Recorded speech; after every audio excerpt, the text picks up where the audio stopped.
ਸਭ ਤੋਂ ਪਹਿਲਾਂ ਅਸੀਂ ਪਟਿਆਲੇ ਦੇ ਪ੍ਰੈਸ ਮੀਡੀਆ ਸਾਡੇ ਛੋਟੇ ਜਿਹੇ ਸੱਦੇ ਤੇ ਕਹਿਣ ਤੇ ਅੱਜ ਸਾਡੀ ਆਵਾਜ਼ ਨੂੰ ਜਨਤਾ ਤੱਕ ਤੇ ਸਰਕਾਰ ਤੱਕ ਪਹੁੰਚਾਉਣ ਲਈ ਅੱਜ BSNL ਟਾਵਰ ਦੇ ਕੋਲ ਜਿੱਥੇ ਸਾਡੇ ਦੋ ਸਾਥੀ ਚੜੇ ਹੋਏ ਨੇ ਉੱਥੇ ਪਹੁੰਚੇ। ਅਸੀਂ ਉਹਨਾਂ ਦਾ ਤਹਿ ਦਿਲੋਂ ਧੰਨਵਾਦ ਕਰਦੇ ਹਾਂ। ਤਾਂ ਅਸੀਂ ਦੱਸ ਦਈਏ ਕਿ ਅਸੀਂ ਬੇਰੁਜ਼ਗਾਰ ETT ਟੈਟ ਪਾਸ ਅਧਿਆਪਕ ਜਥੇਬੰਦੀ ਵੱਲੋਂ मैं दीपक कंबोज सूबा प्रधान सीनियर मीत प्रधान संदीप सामा कुलदीप खोखर मानसा तो स्टेट कमेटी मैंबर साढ़े भैन जी बैठे ने और इत्थे असीं ये दस दईए कि अज असीं काला दिन जिहड़ा वो मनाउण जा रहे हैं कि 2 महीने लगातार हो गए ने साढ़े दो साथी जिहड़े वो टावर के उपर 250 फुट की उचाई ते वो बैठे हुए ने, परंतु सरकार वालों जिहड़ी हजे तक भी वो सार नहीं लई जा रही। सो सत्ता विच आउण तो पहला सरकार ने साडे नाल बहुत सारे वादे करे सीगे कि घर घर नौकरी जिहड़ी है वो दित्ती जाऊगी। सो उस नूं मद्देनज़र रखते हुए अज असीं प्रैस कानफ्रेंस जिहड़ी वो बुलाई है कि सरकार तिकण ते जनता तक जिहड़ी वो आवाज़ असीं पहुँचाईए कि की सच्चाई है, की लोड़ पैगी कि जिहड़े दो साथी टावर ते बैठे हुए ने अज 60 दिनों तो। सो सरकार सत्ता विच आउण तो पहला उन्होंने घर घर नौकरी का वादा किया, फिर उन्होंने 2500 बेरोज़गारी भत्ते का वादा किया, तां नाल दी नाल उन्होंने नशा मुक्त पंजाब का जिहड़ा उन्होंने चोण मैनीफेस्टो दे विच वादा किया, किसानी करजे ते जिहड़ी है उन्होंने गलबात की, आड़तीओं तो लैके जिहड़े बैंकां तक का करजा माफ़ करने दी उन्होंने गल की, बिजली की घट रेट ते जिहड़ी है वो दित्ती जाऊगी उस मुद्दे ते गल की। तां हजे तक कोई भी इस तरह का जिहड़े उन्होंने वादे किए सी कि चोण मैनीफेस्टो दे विच कोई भी जिहड़ा खरे आपदी जुबान तो जिहड़े नहीं उतरे। कोई भी जिहड़ी मंग है जिहड़ी चोण मैनीफेस्टो दे विच लोकां नूं इन्हां ने गुमराह करके जिहड़ी इन्हां ने लिखियां सीगियां उहदे च कोई भी लोकां दी मंग जिहड़ी है वो पूरी नहीं कीती गई। सो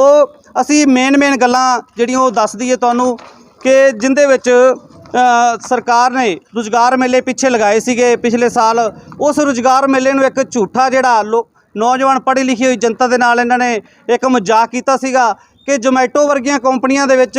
5-5 हज़ार ते वो रोज़गार दे के तो पढ़े लिखे हुए नौजवान नाल जिहड़ा इन्होंने एक भद्दा जिहड़ा मजाक किया पंजाब सरकार ने। ये जदों रोज़गार मेले लगाउंदे सीगे तां साडे साथी अपनियां डिग्रियां लैके जदों रोज़गार मेले विच जांदे सन कि असीं सरकार वालों लाइयां होईयां कंडीशनां जिहड़ियां वो असीं बिल्कुल जिहड़ी वो क्लीयर कर चुके हैं, तो सानूं जिहड़ा रोज़गार जिहड़ा वो दिता जावे। परंतु उत्थे जो भी अधिकारी बैठे हुए सन सरकार दे वल्लों वो कह रहे सी कि असी जिहड़ा सरकारी है पक्का रोज़गार असी तुहानूं नहीं दे सकते, जद कि सरकार वल्लों लाइयां होईयां कंडीशनां जिहड़ियां उन्हां नूं जिहड़े क्लीयर करन दे बावजूद भी तो रोज़गार नहीं मिल सकता, तो वो रोज़गार मेला किस काम दा। सो साडा कहण दा भाव यह है कि असी जदों सत्ता विच आई सरकार तां 161 सामियां दा जिहड़ा एक बैकलॉग सीगा वो बेरोज़गार जिहड़े हैंडीकैप ते फ्रीडम फाइटर सीगा उन्हां नूं पहलां +2 बेस ते अप्लाई करवाया गया। ETT का उन्होंने कोर्स कराया होया सीगा, परंतु उन्हां नाल जिहड़ा वो धोखा किया गया। पहलां उन्हां कोलों 1000 रुपया जिहड़ा फीस वसूल के तो सरकार ने उन्हां नूं अप्लाई करवा लिया। जदों उन्हां दे लिस्टां पाउणियां सीगियां तां उन्हां दे उपर जिहड़ी ग्रेजुएशन जिहड़ी वो लागू कर दित्ती गई। सो ग्रेजुएशन लागू करन दे नाल जिहड़े +2 वाले साथी सन वो रोज़गार तो जिहड़े वो बाहर हो गए। सो इसलिए असीं फिर लगातार संगरूर दे विच 7 महीने धरना चलाया सुनामी गेट दे कोल, जिथे 91 दिन साडे हैंडीकैप फ्रीडम फाइटर जिहड़े साथी सन 5 साथी जिन्हां चों 3 भैणां ते 2 वीर 91 दिन जिहड़ा टैंकी दे उपर जिहड़ा लगातार बैठे रहे। समय समय ते असीं सिक्ख्या मंत्री का कोठी का घराव भी कराया, जिस समय साडे उपर लाठियां बरसाईयां गईयां, अथरू गैस भी सुट्टे गए। होर तां की दसीए कि जिस समय बरनाले दे विच मंत्री साहब एक प्रोग्राम कर रहे सीगे तो उन्हां नाल मीटिंग करन लई गए तां मंत्री साहब वालों सानू एक ऐसी भद्दी शब्दावली बोली गई कि जिहड़ी आपां जबान तो जिहड़ी को बयान नहीं कर सकते। सो उस ते सारे ही लीडरां ने भी पोलीटिकल भी और जथेबंदियां ने भी जिहड़ी है वो शब्दावली ते जिहड़ी वो टिप्पणी की तां जाके साडी जिहड़ी वो साडे उपर कंडीशन लागू की हुई सी BA दी उस नूं रद्द किया गया, रद्द नहीं किया गया, जद कि वो हजे भी नाल लागू है। सानूं एक जिहड़ा 4 सालां दा समा दिता गया जिंदे विच तुसीं भी ग्रेजुएशन कर सकते हो, परंतु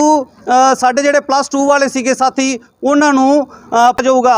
ਮੋਤੀ ਮਹਿਲ ਦਾ ਘਿਰਾਓ ਕਰਨ ਦੇ ਬਾਵਜੂਦ ਸਾਡੇ ਉੱਪਰ ਜਿਹੜਾ ਅੰਨ੍ਹੇਵਾਹ ਲਾਠੀ ਚਾਰਜ ਜਿਹੜਾ ਪੁਲਿਸ ਪ੍ਰਸ਼ਾਸਨ ਦੇ ਵੱਲੋਂ ਕੀਤਾ ਗਿਆ। 3 ਵਾਰ ਲਗਾਤਾਰ ਵਾਈਪੀਐਸ ਚੌਂਕ ਤੇ ਲਾਠੀ ਕਰਨ ਚਾਰਜ ਹੋਣ ਤੋਂ ਬਾਅਦ ਸਾਡੇ ਸਾਥੀ ਭਾਵੁਕ ਹੋ ਕੇ ਲਾਠੀਆਂ ਤੋਂ ਬਚਦੇ ਹੋਏ ਜਿਹੜੇ ਪਸਿਆਣਾ ਨਹਿਰ ਦੇ ਉੱਪਰ ਜਾ ਕੇ 2 ਸਾਥੀਆਂ ਨੇ ਜਿਹੜਾ ਉਹ ਭਾਵੁਕ ਹੋ ਕੇ ਨਹਿਰ ਦੇ ਵਿੱਚ ਜਿਹੜੀ ਉਹ ਛਾਲਾਂ ਮਾਰ ਦਿੱਤੀਆਂ। ਸੋ ਉਸ ਸਮੇਂ ਸਾਨੂੰ ਜਿਹੜਾ ਆਪਣੇ ਮੁੱਖ ਪ੍ਰਮੁੱਖ ਸਕੱਤਰ ਜੀ ਸੁਰੇਸ਼ ਕੁਮਾਰ ਜੀ ਨਾਲ 12 ਮਾਰਚ ਦਾ ਜਿਹੜਾ ਸਾਨੂੰ ਸਮਾਂ ਦਿੱਤਾ ਗਿਆ ਸੀਗਾ ਮੀਟਿੰਗ ਦਾ। ਤੇ ਉਸ ਮੀਟਿੰਗ ਦੇ ਵਿੱਚ ਸਾਨੂੰ ਪ੍ਰਮੁੱਖ ਸਕੱਤਰ ਜੀ ਵੱਲੋਂ ਇੱਕ ਵਿਸ਼ਵਾਸ ਦਿਵਾਇਆ ਗਿਆ ਸੀਗਾ ਕਿ 16 ਮਾਰਚ ਨੂੰ 2020 ਨੂੰ ਕਿ 3 ਸਾਲ ਜਿਹੜੇ ਆ ਕਾਂਗਰਸ ਸਰਕਾਰ ਨੂੰ ਸੱਤਾ ਵਿੱਚ ਆਈ ਨੂੰ ਹੋ ਜਾਣਗੇ ਤਾਂ ਤੁਹਾਨੂੰ ਮੁੱਖ ਮੰਤਰੀ ਸਾਹਿਬ ਲਾਈਵ ਹੋ ਕੇ ਜਿਹੜਾ ਉਹ ਤੁਹਾਨੂੰ ਅਨਾਉਂਸ ਕਰਨਗੇ ਕਿ ਤੁਹਾਨੂੰ ਨਵੀਆਂ ਪੋਸਟਾਂ ਕਿੰਨੀਆਂ ਦਿੱਤੀਆਂ ਜਾਣਗੀਆਂ। ਸੋ ਉਸ ਸਮੇਂ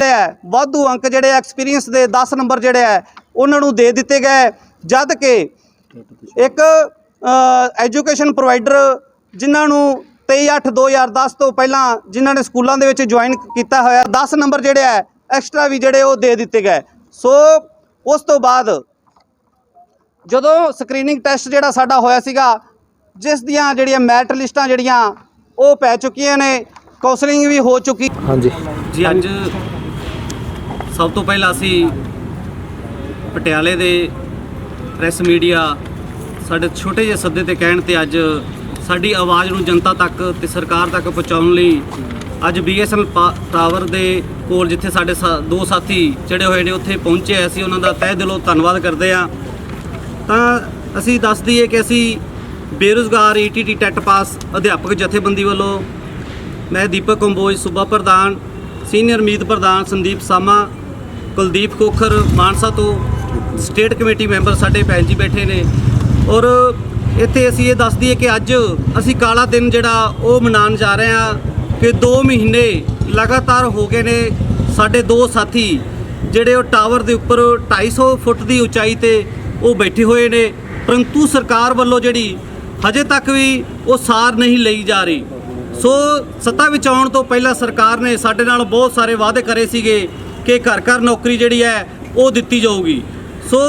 ਉਸ ਨੂੰ ਮੱਦੇਨਜ਼ਰ ਰੱਖਦੇ ਹੋਏ ਅੱਜ ਅਸੀਂ ਇਹ ਪ੍ਰੈਸ ਕਾਨਫਰੰਸ ਜਿਹੜੀ ਉਹ ਬੁਲਾਈ ਹੈ ਕਿ ਸਰਕਾਰ ਤੱਕਣ ਤੇ ਜਨਤਾ ਤੱਕ ਜਿਹੜੀ ਉਹ ਆਵਾਜ਼ ਅਸੀਂ ਪਹੁੰਚਾਈਏ ਕਿ ਕੀ ਸੱਚਾਈ ਹੈ, ਕੀ ਲੋੜ ਪੈਗੀ ਕਿ ਜਿਹੜੇ 2 ਸਾਥੀ ਟਾਵਰ ਤੇ ਬੈਠੇ ਹੋਏ ਨੇ ਅੱਜ 60 ਦਿਨਾਂ ਤੋਂ। ਸੋ ਸਰਕਾਰ ਸੱਤਾ ਵਿੱਚ ਆਉਣ ਤੋਂ ਪਹਿਲਾਂ ਉਹਨਾਂ ਨੇ ਘਰ ਘਰ ਨੌਕਰੀ ਦਾ ਵਾਅਦਾ ਕੀਤਾ, ਫਿਰ ਉਹਨਾਂ ਨੇ 2500 ਬੇਰੁਜ਼ਗਾਰੀ ਭੱਤੇ ਦਾ ਵਾਅਦਾ ਕੀਤਾ, ਤਾਂ ਨਾਲ ਦੀ ਨਾਲ ਉਹਨਾਂ ਨੇ ਨਸ਼ਾ ਮੁਕਤ ਪੰਜਾਬ ਦਾ ਜਿਹੜਾ ਉਹਨਾਂ ਨੇ ਚੋਣ ਮੈਨੀਫੈਸਟੋ ਦੇ ਵਿੱਚ ਵਾਅਦਾ ਕੀਤਾ। ਕਿਸਾਨੀ ਕਰਜ਼ੇ ਤੇ ਜਿਹੜੀ ਹੈ ਉਹਨਾਂ ਨੇ ਗੱਲਬਾਤ ਕੀਤੀ, ਆੜ੍ਹਤੀਆਂ ਤੋਂ ਲੈ ਕੇ ਜਿਹੜੇ ਬੈਂਕਾਂ ਤੱਕ ਦਾ ਕਰਜ਼ਾ ਮਾਫ ਕਰਨ ਦੀ ਉਹਨਾਂ ਨੇ ਗੱਲ ਕੀਤੀ, ਬਿਜਲੀ ਦੀ ਘੱਟ ਰੇਟ ਤੇ ਜਿਹੜੀ ਹੈ ਉਹ ਦਿੱਤੀ ਜਾਊਗੀ ਉਸ ਮੁੱਦੇ ਤੇ ਗੱਲ ਕੀਤੀ। ਤਾਂ ਹਜੇ ਤੱਕ